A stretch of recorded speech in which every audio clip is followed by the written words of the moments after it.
Professor Eyal Zisser, I'd like to first relate to what we saw in Cairo, the violent protest near the Israeli embassy there.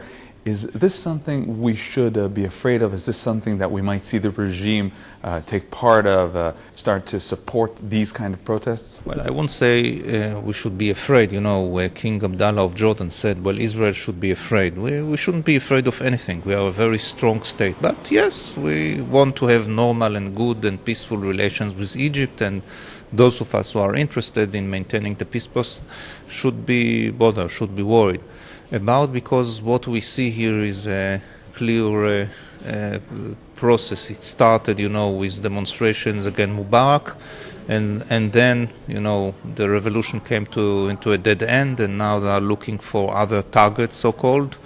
And well, we see in Egypt how the street dictate to the military council its moves.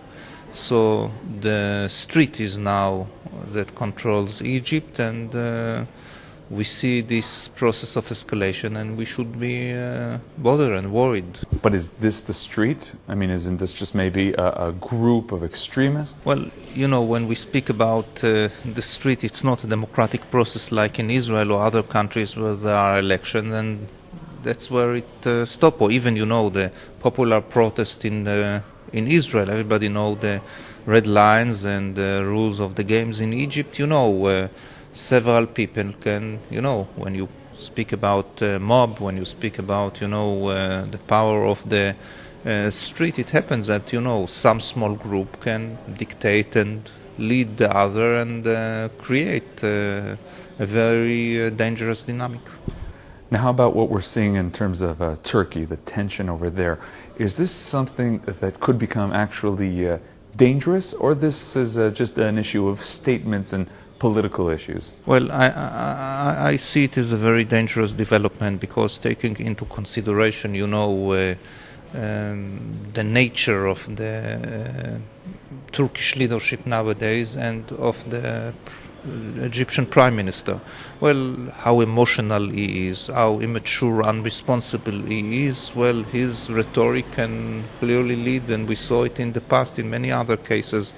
An extreme rhetoric, radical rhetoric, can lead to radical moves, even if it at this moment is not interested in getting into conflict with Israel. Another very hot topic is, of course, the unilateral declaration of state by the Palestinian Authority.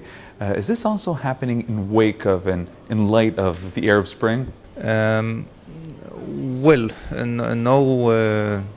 no doubt about it. I mean that it's a trigger, but you know, the Arab Spring didn't create anything new.